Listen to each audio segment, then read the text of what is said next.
Bom, gente, boa tarde, obrigado pela atenção, obrigado pelo convite que me foi feito nessa ocasião tão importante. Discutir o jardim é necessariamente falar sobre obras que escapam ou pelo menos atuam num espaço onde a atuação das instituições tem limites que são expressos a partir do próprio uso que essas obras públicas passam a ter. Eu sou talvez um pouco menos, eu não vou dizer otimista, mas eu talvez discorde de algumas opiniões que foram emitidas durante esse evento extraordinário. Eu continuo pensando que os museus, nessa periferia do capitalismo que nós habitamos, eles são uma projeção de um poder, de um grupo, de uma classe, de um gênero. Quando as obras que, em maior ou menor grau, representam esses grupos, ganham o espaço interno, é da projeção também de um poder que a gente está falando. O fato das pessoas ignorarem a história por trás da obra ou do personagem representado também faz parte dessa projeção de poder. Quem não está nem aí pro bandeirante está participando de um projeto. Essa alienação, isso é alienação, diz respeito a um projeto, não é? Não é um ato inocente, tão inocente quanto nós gostaríamos que fosse. Não é um ato inocente. Isso acaba transbordando para obras que têm o caráter como essa do Emanuel Araújo, a Aranha, não é? Que foi instalada aqui, se eu não erro, em 1986. 1986, 2 anos antes do centenário da abolição da escravidão. 2 anos antes da existência da exposição, da inauguração da exposição, que, num certo sentido, orientou aquelas que hoje procuram celebrar a importância da cultura afrodiaspórica e da arte afrodiaspórica.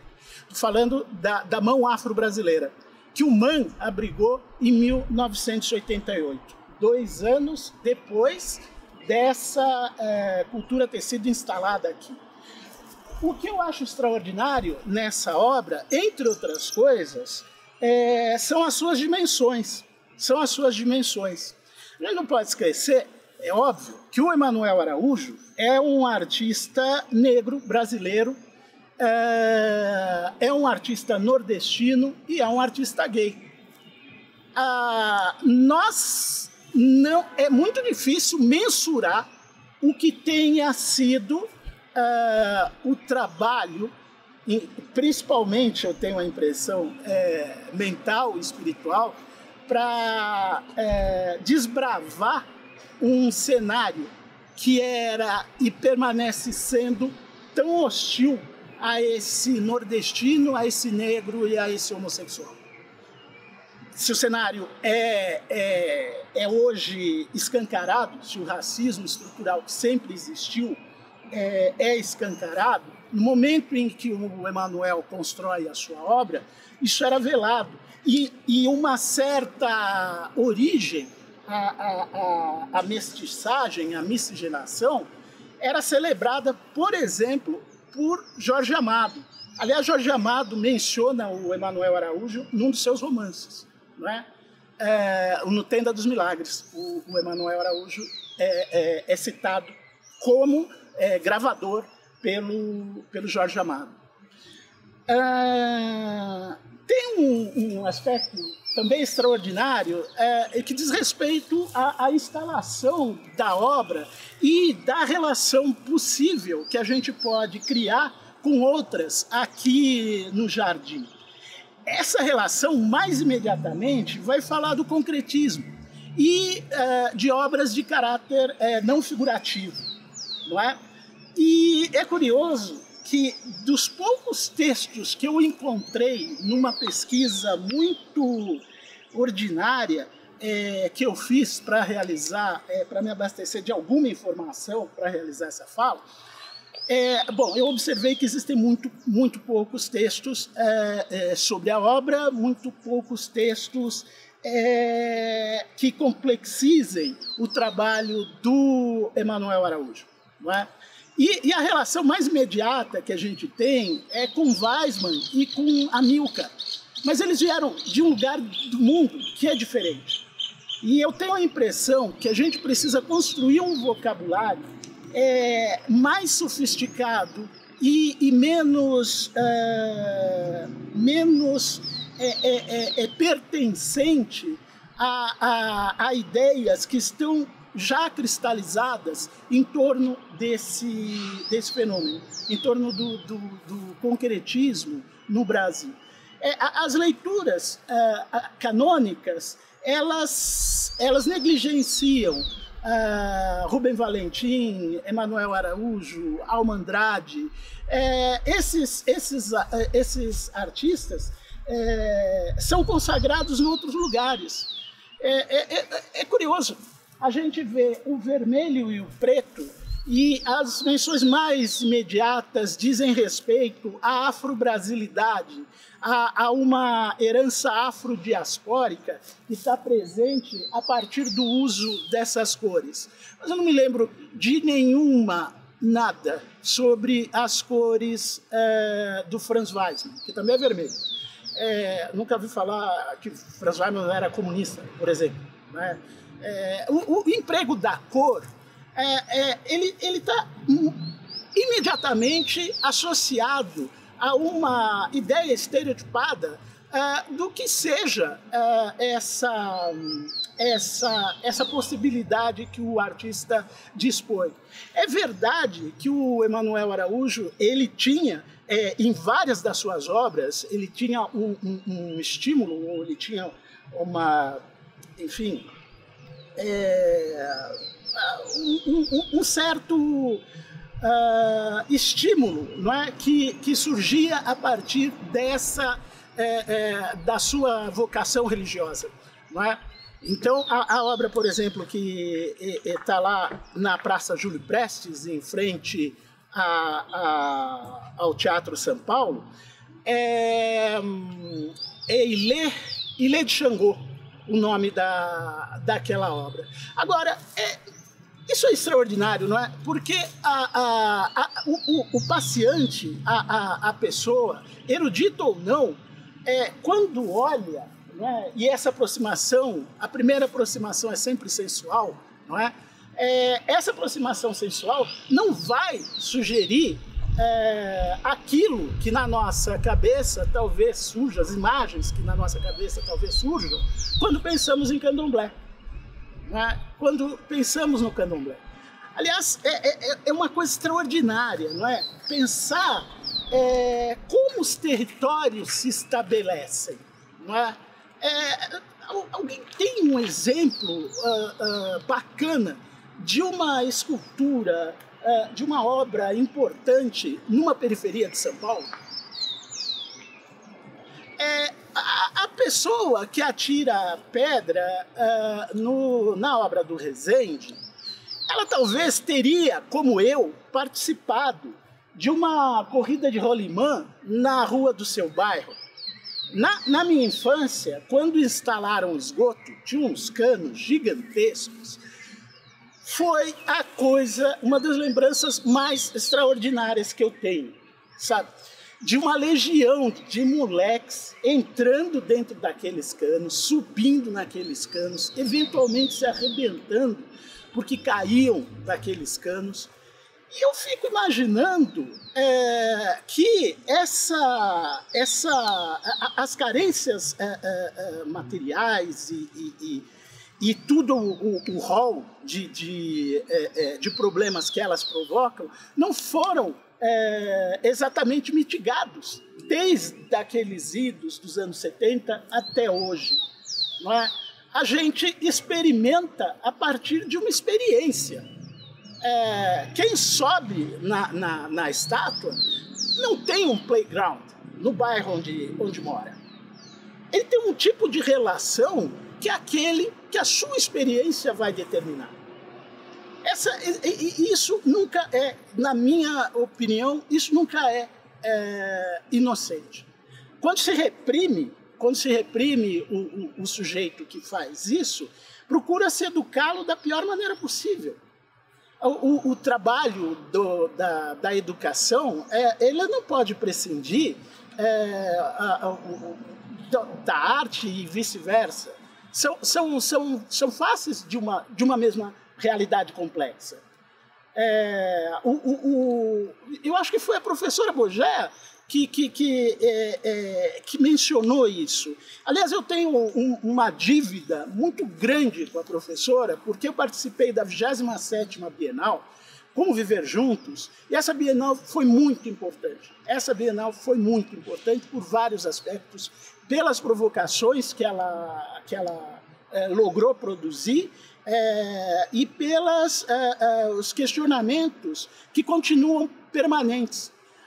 Se o MASP faz uma exposição Histórias Afroatlânticas, eu tenho a impressão que o diretor atual, o Pedrosa, ele, de alguma forma, se beneficiou da experiência de co-curador nessa Bienal Como Fazer Juntos.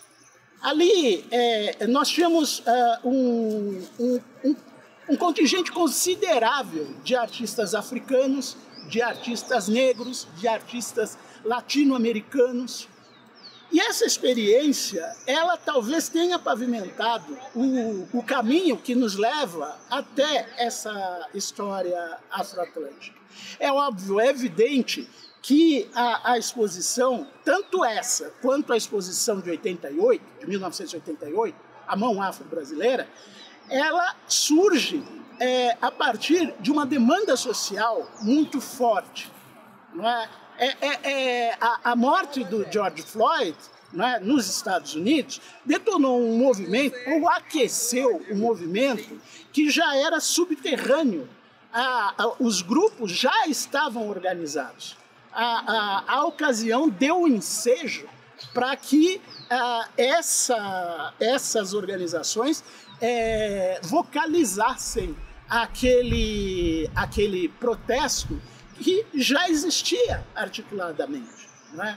Eu quero pensar, a propósito do Emanuel Araújo e do dentro e do fora, que a professora Bogea mencionou, que o pensamento do Emanuel é um pensamento muito devedor do entendimento que ele tinha e da maneira como ele sentia o barroco no Brasil.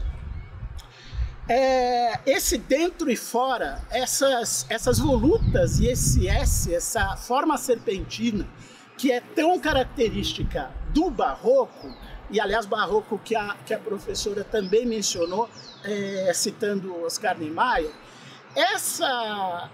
esse barroco, enfim, esse pensamento que é devedor dessa sensibilidade, está presente na obra, mas está presente também na expografia do Museu Afro-Brasil, que não é uma expografia ortodoxa. Mas aqui eu vou falar publicamente o que talvez seja falado de maneira velada. Existe também, eu tenho a impressão, uma influência do pensamento da Lina Bobardi na expografia e na curadoria do Emanuel Araújo. Não é? Pensar que a exposição O Povo Brasileiro, da Lina Bobardi, é da década de 60 do século passado. E ela, num certo sentido, é replicada pelo Emanuel Araújo. Ele não menciona a Lina. Lina, que participou de vários projetos onde ele teve uma atuação importante. Eu fico pensando que os cavaletes de vidro que colocam as obras do MASP em comunicação participam de uma ideia que o Emanuel trouxe para a exposição de longa duração do Museu Afro-Brasil. As obras estão se comunicando, elas estão interferindo umas nas outras, e a narrativa que é construída a partir daí depende, mais uma vez, da nossa experiência, da experiência daqueles que lograrem acessar esse patrimônio. E, por isso, né, a educação ela permanece sendo ferramenta fundamental para a gente poder fruir da cidade a partir da potência possível que ela tem. Eu tenho a impressão que a falta de educação leva à ignorância, leva a equívocos tremendos. E eu acho que alguns deles são cometidos a partir de um lugar que se quer erudito, de um lugar que se quer ciente. Não é? Veja, é extraordinário, não é? Pensar no grafite e no que ele pode significar enquanto um movimento antirrepublicano, no sentido de que é uma imposição tanto quanto o estatuário da cidade é uma imposição, mas é uma imposição de um grupo, como também é uma imposição de um grupo o estatuário que hoje existe na cidade, não é? Então, mas eu acho que tanto um quanto o outro precisam ser debatidos num lugar mediado pela educação. Agora, é óbvio que a gente precisa criar circunstância para que essa educação emerja. Não é? A gente não pode falar, não, quando a gente tiver uma educação legal, o Brasil está salvo. Mas o Brasil precisa ser legal para ter uma educação. Não é educação, o professor não é o novo operário que vai fazer a revolução, não é.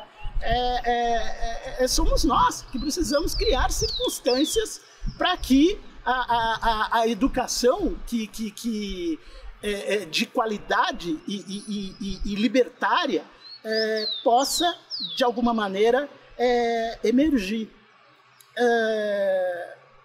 Eu acho que é isso, gente. E eu queria também dizer que aquilo que eu disse a partir de São Paulo.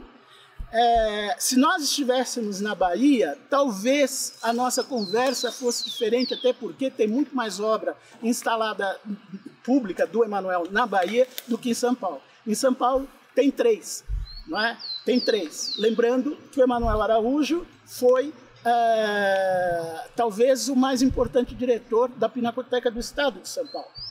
E, no entanto, tem 3. O Ramos de Azevedo está cheio de edifício, tem tudo. Até na USP tem lá um monumento gigantesco que estava no centro e foi transportado para lá por conta da construção do metrô, mas está lá, um monumento a Ramos de Azevedo, não é? Não é que ele não mereça, é que a atuação do Emanuel Araújo, na minha opinião, no século XX, é similar àquela que Mário de Andrade, que Manuel Quirino, que poucos de vocês conhecem, porque é um intelectual baiano, que foi pioneiro no sentido de coligir conhecimento sobre a cultura afro-brasileira e publicá-lo.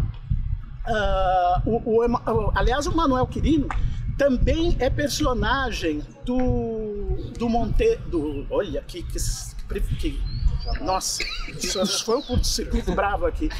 Do Jorge Amado, no Tenda dos Milagres. No Tenda dos Milagres, o Manuel Arcanjo é baseado no Manuel Quirino, né? Que é um intelectual baiano extraordinário. Aqui no Sudeste, a gente não conhece nada que exista a partir de Belo Horizonte para baixo, né? A não ser quando as nuvens cobrem São Paulo e aí a gente vê que a Amazônia está pegando fogo, né? Mas é isso, gente. Eu acho que é importante não homenagear. Homenagear é legal, mas depois que o cara morreu, também não é exatamente legal. Enquanto a pessoa esteve viva, Cauê e eu tive o privilégio de ser convidado pelo Cauê para participar desse comitê curatorial. E nós propusemos uma parceria com o Museu Afro-Brasil. Nós pensávamos nessa exposição de 88, na sua relevância, no papel importante que o MAN teve nesse momento da história. E, enfim, é isso. Obrigado, Cauê, obrigado a todos.